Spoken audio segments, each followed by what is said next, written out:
Le pouvoir du pardon radical. Chapitre 17. Les 5 étapes du pardon total.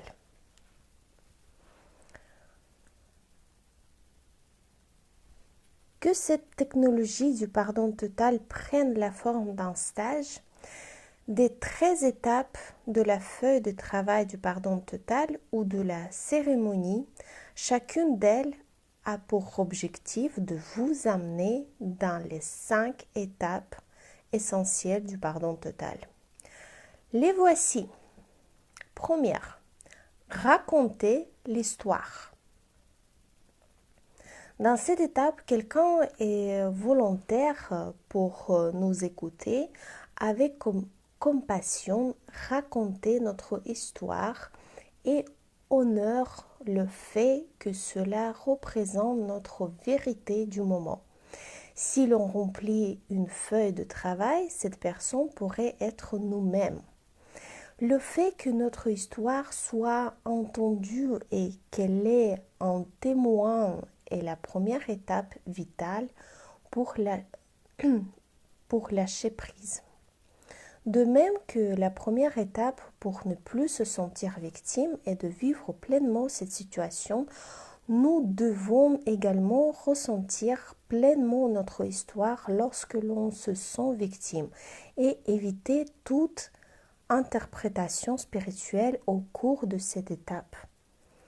Cela interviendra plus tard dans l'étape 4.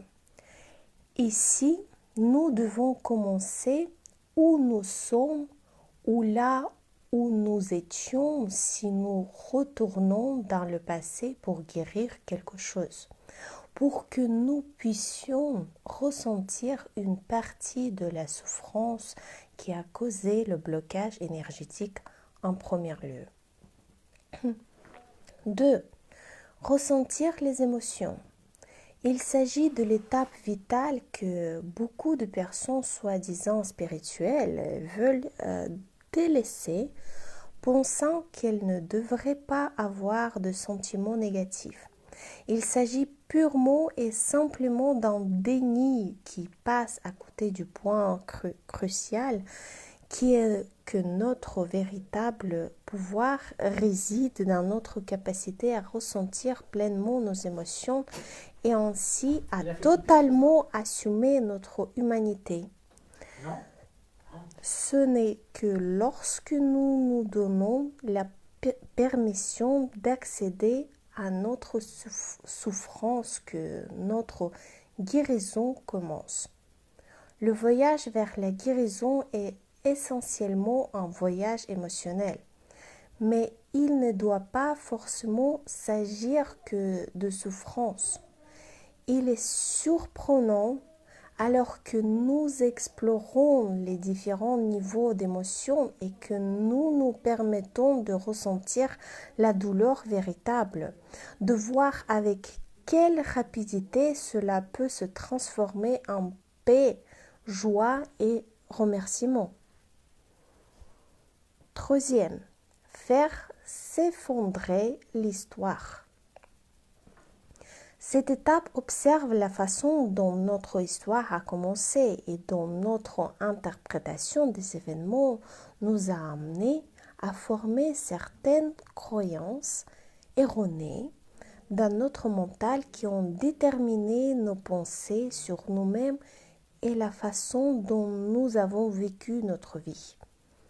Lorsque nous arrivons à voir que ces histoires ne sont pour la plupart vraies et qu'elles ne servent qu'à nous maintenir bloqués dans l'archétype de la victime, nous recevons la capacité de faire le choix d'arrêter de leur donner notre force de vie. Une fois que nous décidons de retrouver notre énergie, nous reprenons notre pouvoir d'action et l'histoire facile pour finalement mourir. C'est également à cette étape que nous pouvons ressentir un haut degré de compassion envers la personne à laquelle nous pardonnons et découvrir une compréhension directe et sincère de la façon dont la vie souvent se déroule, de notre imperfection et de notre imperfection à tous, et que nous faisons tous de notre mieux en fonction de ce qui nous est donné. La plupart de ces idées peuvent être rangées sous la catégorie du pardon traditionnel, mais celui-ci est néanmoins important comme première étape et comme bilan de la réalité. Après tout, la plupart de nos histoires trouvent leur genèse dans notre tendre enfance, lorsque nous imaginions que le monde entier tournait autour de nous et que tout était notre faute.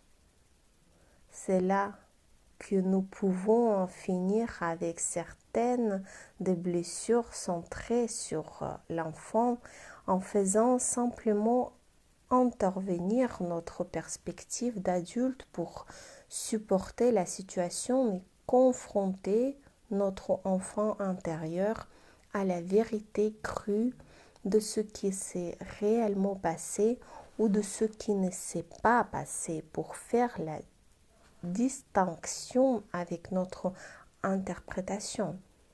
Il est stupéfiant de voir à quel point beaucoup de nos histoires semblent ridicules une fois que nous les avons mises à la lumière du pardon total. Cependant, la véritable valeur de cette étape est d'arriver à abandonner notre attachement à l'histoire afin que nous puissions plus facilement commencer à faire la transition requise dans la prochaine étape. Quatrième étape, recadrer l'histoire. C'est là que nous nous permettons de changer de perception de telle manière que, au lieu de considérer la situation comme une tragédie, nous avons la volonté de voir qu'il s'agissait en fait exactement de ce que nous voulions connaître et que cela était absolument essentiel à notre évolution. En ce sens, tout est parfait. Parfois, nous serons capables de voir la perfection directement et d'apprendre immédiatement la leçon. Le plus souvent, cependant, il s'agit de renoncer au besoin de tout comprendre et de s'abandonner à l'idée d'un cadeau se trouve dans la situation même, que nous le sachions ou pas. C'est dans l'acte d'abandon de soi que s'apprend la véritable leçon de l'amour et que l'on reçoit son cadeau. C'est également l'étape de transformation, car lorsque nous commençons à nous ouvrir à la perception de la perfection divine des événements, nos histoires de victimes qui autrefois véhiculaient notre colère, notre amertume et notre ressentiment se transforment en histoire d'appréciation, de gratitude et d'acceptation bienveillante. 5. Intégrer le changement. Après nous être autorisés à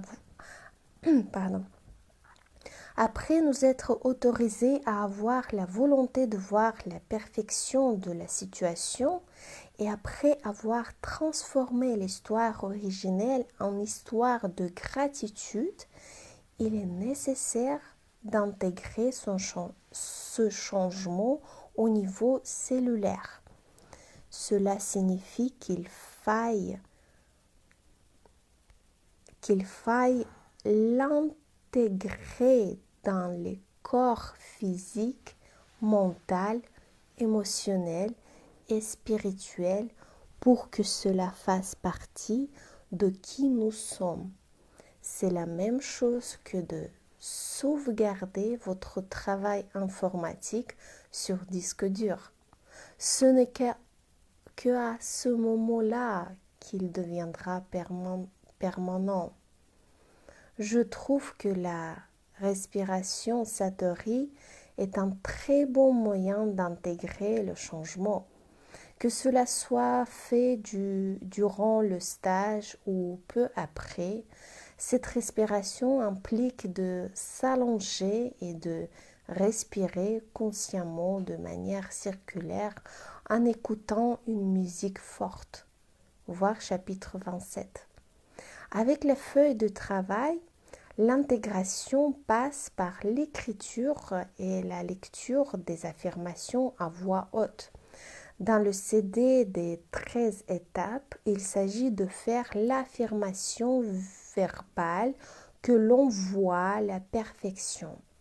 Dans la cérémonie, il s'agit de traverser le cercle et de dire quelque chose de nature affirmative à quelqu'un d'autre qui vient dans la direction opposée. Un rituel, une cérémonie et bien sûr de la musique sont également utilisés pour intégrer le changement de perception représenté par le pardon total. Les 5 étapes ne se produisent pas forcément dans cet ordre. Très souvent, nous les faisons toutes simultanément, ou au moins certaines d'entre elles, ou alors nous revenons constamment à l'étape précédente et repassons à l'étape suivante d'une manière quelque peu circulaire ou en spirale. Chapitre 18. Faire semblant jusqu'à ressentir réellement.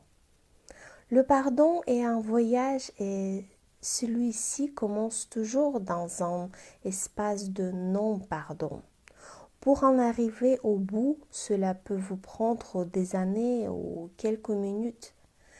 Et nous savons maintenant que cela est une question de choix. Le pardon traditionnel prend beaucoup de temps, mais nous pouvons pardonner rapidement par le processus de pardon total en exprimant simplement notre volonté de voir la perfection. Chaque fois que nous faisons cela, il s'agit d'un acte de foi, une prière, une offrande, une requête humble envers l'assistance divine. Nous faisons cela dans les moments où nous nous sentons incapables de pardonner et en ce sens, c'est un processus où l'on fait semblant jusqu'à ce que l'on ressente réellement. L'abandon de soi. Faire semblant jusqu'à ressentir réellement signifie véritablement qu'il faut s'abandonner au processus. Ne déployer aucun effort et ne pas essayer de contrôler les résultats. Dans l'étude de Seattle, voir chapitre 13, plus les participants font d'efforts pour essayer de pardonner, plus ils ont des difficultés à lâcher prise sur leurs blessures et leur colère. Dès lors qu'ils arrêtaient d'essayer de pardonner et de contrôler le processus, à un certain moment, le pardon se produisait simplement. Il est vrai que le changement énergétique qui nous amène à passer de la colère et du reproche au pardon et à la responsabilité se produit beaucoup plus rapidement avec le pardon total car en utilisant les techniques détaillées ici, nous pouvons abandonner la conscience de victime. Si vous vous rappelez le chapitre 13, la conscience change le ton. Cependant, même avec le pardon total, nous devons entamer le processus sans attente concernant le moment où le changement énergétique peut se produire. même si nous savons que cela peut se produire instantanément. Instantanément. Le moment exact où viendront les résultats dépend de facteurs dont nous savons bien peu de choses. Cela pourrait nous prendre un certain temps avant que nous ne commencions à réellement ressentir une acceptation inconditionnelle envers la personne impliquée et un sentiment de paix concernant la situation, ce qui nous permet de savoir lorsque le processus de pardon est terminé. Cela pourra nous prendre plusieurs feuilles d'exercice, par exemple pour atteindre ce point. Certains seront rassurés à l'idée de savoir que nous ne sommes pas obligés d'aimer la personne pour lui pardonner. Nous ne sommes pas non plus obligés de rester en sa compagnie si sa personnalité et ou son attitude nous sont toxiques. Le pardon total est une interaction d'âme à âme et nécessite seulement que nous soyons reliés au niveau de l'âme. Lorsque nous ressentons cet amour inconditionnel pour l'âme de l'autre personne, notre âme s'associe à elle et nous devenons un. Saisir l'opportunité. Chaque fois que quelqu'un nous irrite, nous devons reconnaître cela comme une opportunité de pardonner. La personne qui nous irrite peut être en résonance avec quelque chose en nous qui a besoin de guérir, auquel cas elle nous a fait un cadeau. Si nous choisissons de le voir ainsi, c'est-à-dire si nous avons envie de changer de perception, la situation peut également être une répétition d'une situation ancienne dans laquelle quelqu'un nous faisait quelque chose de similaire. Si cela est le cas, la personne représente toutes celles qui nous ont fait cela par le passé. Lorsque nous pardonnons à cette personne, dans le cadre d'une situation présente, nous pardonnons à tous ceux qui se sont comportés de manière similaire. Et nous pardonnons également à nous-mêmes pour ce que nous pourrions avoir projeté sur eux. Vous en trouverez un exemple dans le schéma de la page 46. Page 46. L'histoire de Gilles y est représentée sous forme de lignes chronologiques sur lesquelles apparaissent toutes les opportunités qu'elle avait de guérir sa souffrance originelle liée à sa perception erronée qu'elle n'était pas assez. Lorsqu'elle a pu finalement voir ce qui se passait dans la situation avec Jeff et qu'elle lui a pardonné et guérison, elle a automatiquement pardonné et guéri chaque situation intérieure, y compris la situation initiale avec son père. Toute son histoire, en incluant celle liée à son ancien mari, s'est effondrée en un instant dès lors que la lumière jaillit dans son esprit. C'est pour cela que le pardon total ne nécessite pas de thérapie en tant que tel. Non seulement le pardon dans l'instant guéri toutes les autres fois où la même situation ou une situation similaire s'est produite, y compris la situation initiale. Mais en plus, vous n'avez pas besoin de savoir quelle était la situation initiale. Cela signifie que vous n'avez pas besoin d'aller creuser dans le passé pour essayer de comprendre exactement quelle était la souffrance initiale. De toute façon, elle est guérie. Alors pourquoi chercher? Changer de perception. Les chapitres suivants contiennent des processus qui transforment l'énergie et offrent des opportunités de changer notre perception de ce qui pourrait se produire dans une situation donnée. Ce changement de perception constitue l'essence du pardon total. Tous ces processus nous amènent dans le moment présent et nous aident.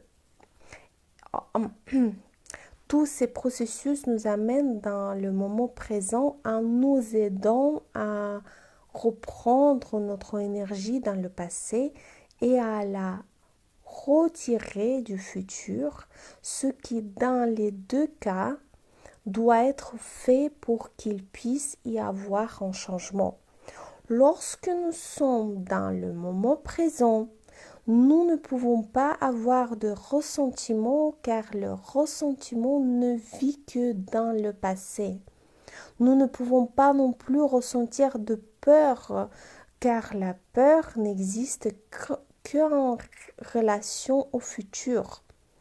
Nous nous retrouvons donc avec l'opportunité d'être dans l'instant présent, existant dans l'espace de l'amour, de l'acceptation et du pardon total. Les techniques de pardon en premier soin. Certaines des techniques incluses dans cette partie seront plus volontiers utilisées au moment même où une situation nécessite le pardon se produit. Elles nous aident à nous propulser dans une conscience de ce qui pourrait se produire avant que nous ne soyons attirés trop profondément dans un drame et que nous ne partions au pays des victimes. Lorsque l'on appuie sur le mauvais bouton, il nous est facile de passer directement au cycle défense-attaque. Une fois que nous avons commencé ce cycle, nous constatons cependant qu'il est difficile d'en sortir. Toutefois, l'utilisation de ces techniques rapides nous aide à éviter de jamais avoir à recommencer ce cycle. Le processus du pardon en 4 étapes en fait partie. Il est facile de se le rappeler et vous pouvez vous le dire sur l'instant. La cassette ou le CD du pardon en 3 étapes sont également très utiles car vous pouvez les avoir dans votre voiture ou à disposition chez vous. D'autres techniques décrites dans les chapitres suivants ont pour but une utilisation solitaire et silencieuse après avoir eu la possibilité d'exprimer notre colère et notre frustration. La feuille de travail sur le pardon total fait des prodiges à cet égard. Utilisez tous ces outils comme un acte de foi au départ. En leur temps, leurs résultats seront incroyables. Une utilisation soutenue de ces techniques nous aide à ressentir une paix que nous n'avons peut-être jamais connue ni même pensé possible. La fin de chapitre 18.